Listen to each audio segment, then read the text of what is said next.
kushtetues.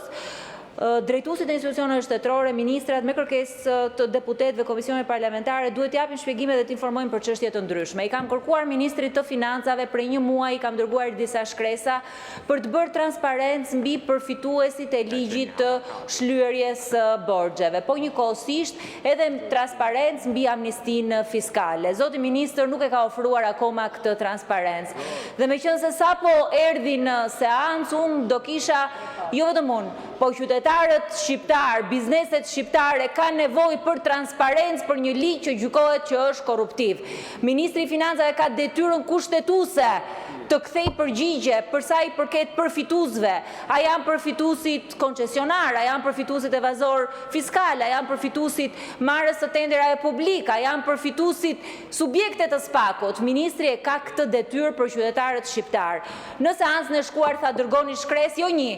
4 shkresa kam dërguar që nuk kanë sjellë përgjigje, as nga tatimet, as nga doganat, që janë institucione që varen nga Ministri i Financave. Për këtë arsye, për procedurë bazuar edhe në 80 të kushtetutës, i kërkoj Ministrit Financave të bëjë transparencë. Javën e ardhshme miratohet në seancë ky ligj.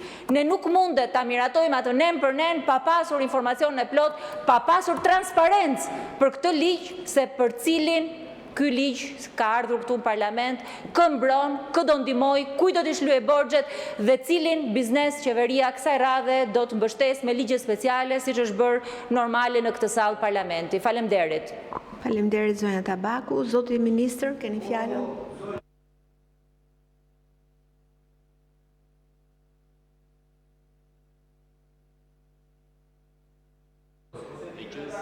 Meqense kërkoi përgjigje zonja Tabaku, a mund t'i kthej përgjigje dhe pastaj mund ta merrem në procedurë.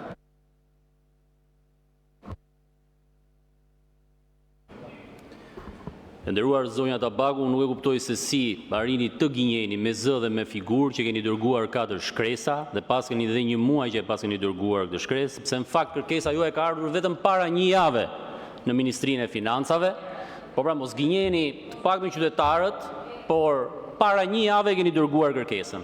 Dhe si ligjvënëse e vjetër e parlamentit, duhet të dini që dhe kërkesa që keni sjell është në kundërshtim me disa ligje të tjera për nivelin e informacionit që keni kërkuar.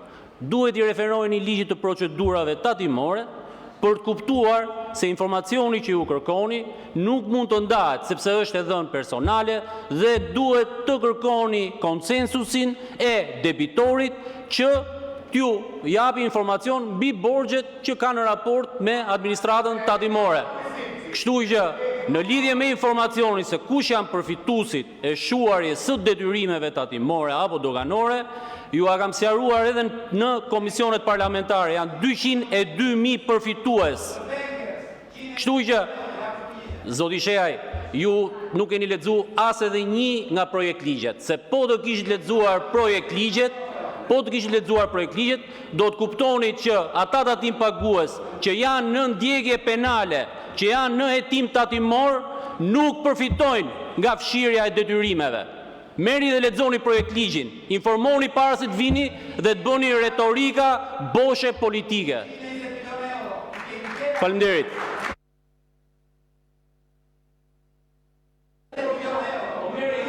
Tani ju lutem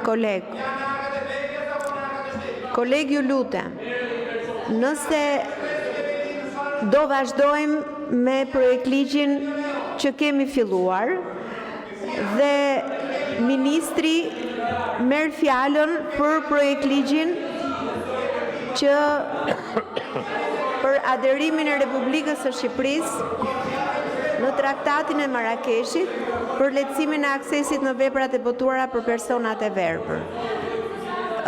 Zoti ministër, keni fjalën. E nderuar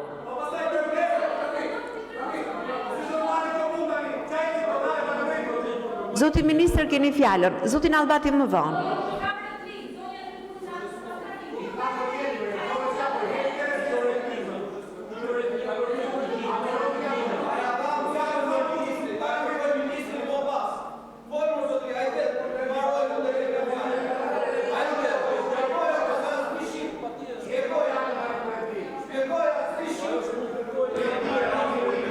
Urdhoni zonja Zonja Tabaku për replikë. Dhe do të fillojmë. Zonja drejtuese e seancës, faleminderit. Shiko, zoti ministër, që të gënjesh kaq patur, po të kesh edhe kaq ignorancë ligjore, unë nuk e di. Zonja Tabaku nuk mund përdorni këtë gjuhë parlamentare. Jo, nuk mund përdorni këtë gjuhë parlamentare. Jo, ju lutem, Zonja Tabaku. Zonja Tabaku në mirëbesim morët fjalën, por jeni fare jashtë rendit të ditës, sepse kjo nuk ishte çështje fare rendit ditës. Dhe megjithatë, ju a dhash fjalën dhe ministri ju shpjegoi. Tani ju lutem koleg, kalojmë në rendin e ditës dhe fjalën e ka ministri në lidhje me projekt ligjin për aderimin e Republikës Shqipërisë në Traktatin e Marrakeshit. Më pas. Nderuar deputet. Shikoj, kuptoj që doni ta prishni seancën, zoti Bardhi, po kjo nuk ka për të ndodhur. Edhe një herë, në mirë kuptim me gjithë kolegët, ne do vazhdojmë me pikën e rendit të ditës. Zoti Bardhi, ju lutem. Edhe një herë, janë 10 deputet që kanë marrë fjalën, kanë kërkuar fjalën për procedurë. Ju lutem, uluni që mos ta prishim seancën, po kërkoni me çdo kusht prishni seancën. Fjalën e ka zoti ministër për marrëveshjen që kam deklaruar. Zoti ministër, keni fjalën. Të nderuar zonja dhe zotrinj, të nderuar koleg, në emër të ministrisë, në emër të Ministrisë Turizmit, Kulturës dhe Sportit, kam kënaqësinë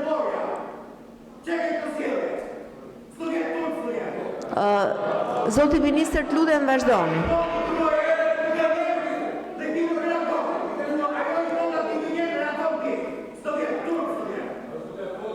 Zoti ministër, vazhdoni, ju lutem.